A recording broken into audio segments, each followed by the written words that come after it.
everyone, my name is Amber, welcome back to my booktube channel. This is my February TBR in which I tell you about how I'm planning to read 28 books in 28 days. So I did this challenge about 2 years ago. No, it would have been exactly 2 years ago actually, where I tried to read a book a day in February, and I chose February because it's the shortest month and I have the fewest plans in February. There's never really much going on. That is not the case this year. I do have 2 whole weekends, I think, where I've got plans going on, but I can work around those, I think. At least I hope so, because I really want to do this challenge. So I'm going to show you some of the books that I have picked out. I do have to say, my plan is to mood read as much as possible and not set myself like a TBR that I have to get through, because I don't think I'm going to be able to stick to a TBR necessarily, because I don't want to stress myself out. And if I'm going to be reading a book a day, I need it to be one that I'm really interested in. So I'm going to be mood reading for the most part, but I have picked out a bunch of smaller books or ones that I'm kind of interested in, a couple of book club books as well, because I do need to get to those book club books at least. Before I begin and before I forget, I just want to mention a new release that I might try to read this month, but because of the size of it, that might not be the case. So House of Sky and Breath is coming out in February. I don't know how big this book is going to be, but the last book was like 800 pages, so it's probably going to be about the same size, and I don't know if I want to pick it up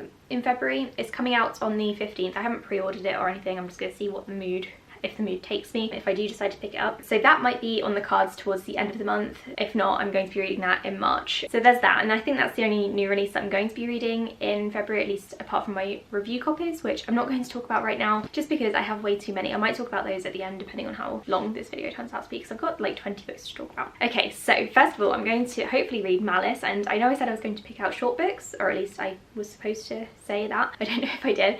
And this is a fantasy book, but I know that my friend Angela read it recently. She didn't love this book, but she did read it really quickly, and I'm thinking it's going to be really fast paced, so I think it's going to scratch my fantasy itch that I currently have, because I'm slowly getting back into fantasy, yay me, and I don't want to lose that. So it's very important to me that I keep reading fantasy books regularly so I don't get into a fantasy reading slump again. But this one is quite chunky, so I wasn't initially going to pick it up in February because I decided I was going to do this challenge, but I do think it will read really quickly, so it's given me hope. I reckon I can do it. Next we have Dark and Shallow Lies, which I believe is a mystery thriller book. The tagline is "A missing girl, a town full of psychics, a secret that won't stay buried." My friend Justine got this one for me. I think she read it and enjoyed it. If not, I'm definitely thinking of someone else. I'm expecting this to be a very fast-paced read, of course. I think it's set in Louisiana, which is where my best friend lives as well, and I've been there as well, so it will be very atmospheric, I think. It's about small town secrets, and I really enjoy those, so I'm expecting to fly through this one. I also picked up NW by Zadie Smith. This one is a contemporary book about a bunch of friends who have kind of drifted apart after school or uni, I think.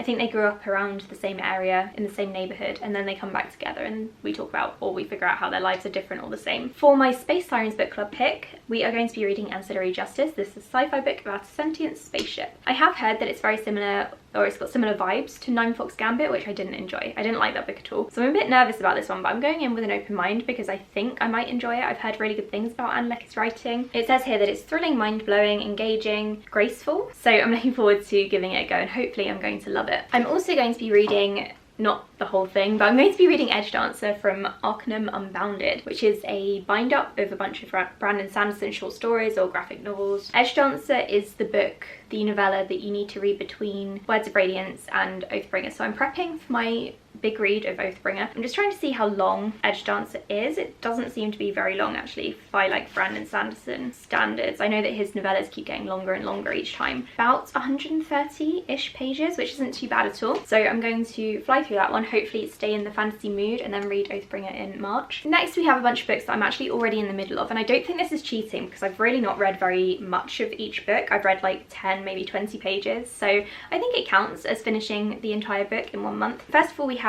Black Tudors, which is a non-fiction book about black people in Tudor Britain, because it's a common misconception that black people only recently started coming over to Europe, but that's obviously not the case, especially to Tudor Britain. I don't actually know how far through this one I am because I've lost my bookmark, but I think I was about 50 pages in. I'm also going to read Trail of Lightning, which is a very short book. I'm 1 chapter into this, so 9 pages. I was going to read it in January, but I just didn't get around to it because I had too many chunky books to read. This one is urban fantasy based around Native American myths and legends. One Way, which is, this is an art copy, and I still haven't read it because I didn't really enjoy it at the time.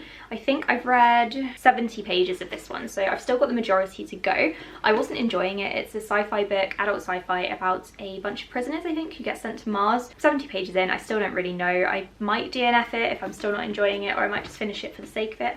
Who knows? Arusha and the End of Time, which is a middle grade fantasy. I'm not loving this one, I'm gonna be honest. I'm 58 pages in, so again, I still have the majority to go, and it's just really slow and not very witty, and I like wittiness in my middle grade fantasy. I don't know, it's a very like specific thing that I want. So I'm gonna give this a few more pages or a few more chapters and see if I still enjoy it, because I would really like to get into this series because I've heard that it's good, but I do not know what it is that's stopping me from getting captivated by it. I've never actually read anything by Roshni Chokshi before. This is my first book by her, so maybe that's the reason. Maybe I'm not a fan of her writing. Now we're on to books that I haven't actually started yet, so we're back onto like shortish books. First of all, we have An Ice Cold Grave, which is a reread. This is the third book in the Harper Connolly series by Charlene Harris, who wrote the Sookie Stackhouse books. This series is about a woman who was struck by lightning as a teenager, and now she can detect dead bodies. I enjoyed the first two books when I first read them. I loved them.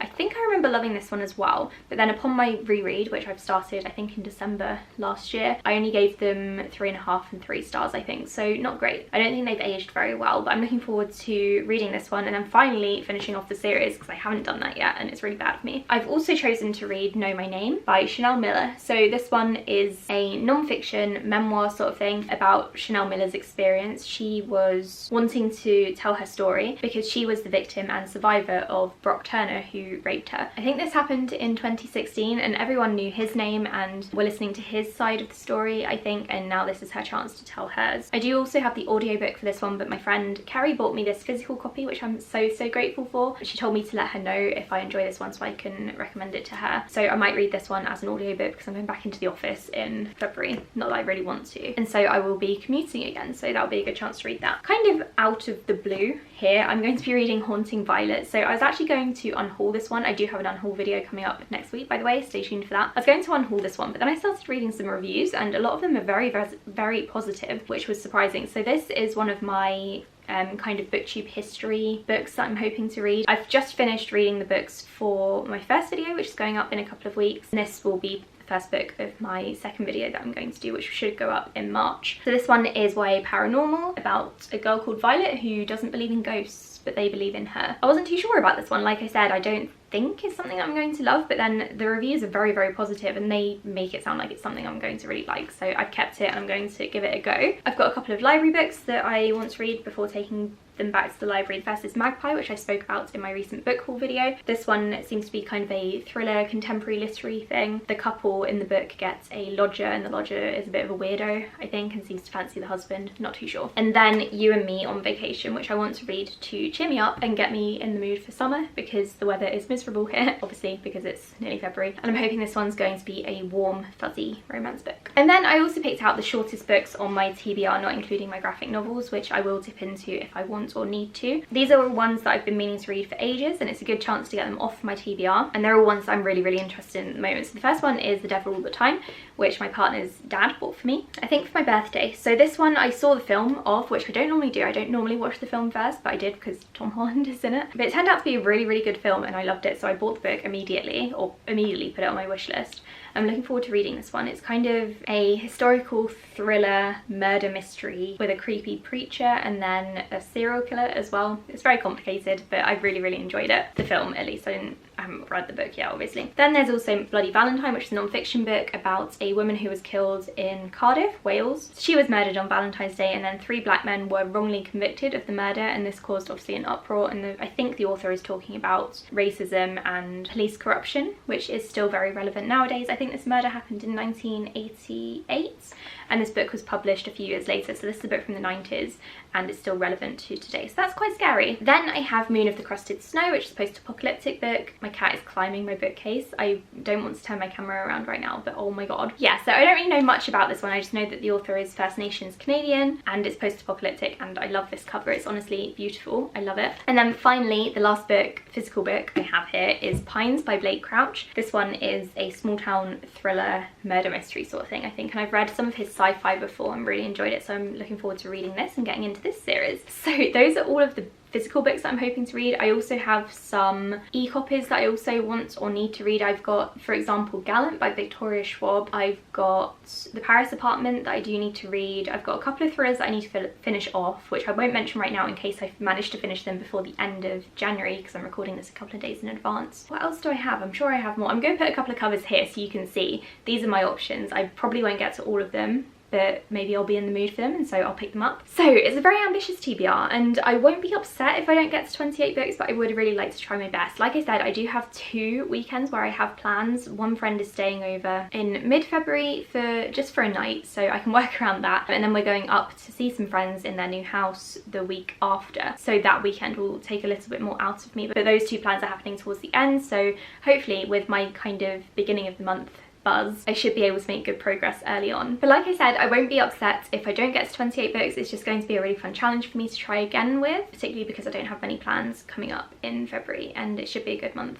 to try this in. Wish me luck. Let me know if you are doing anything like this, or if you ever have, and if you succeeded. I know that my friend Judith normally reads, I think, 31 books in July, so 31 books in 31 days, but I'm a wimp and I've gone for a shorter month because I can't commit to 31 books. Thank you so much for watching this video. I'll be back soon with another one. Bye!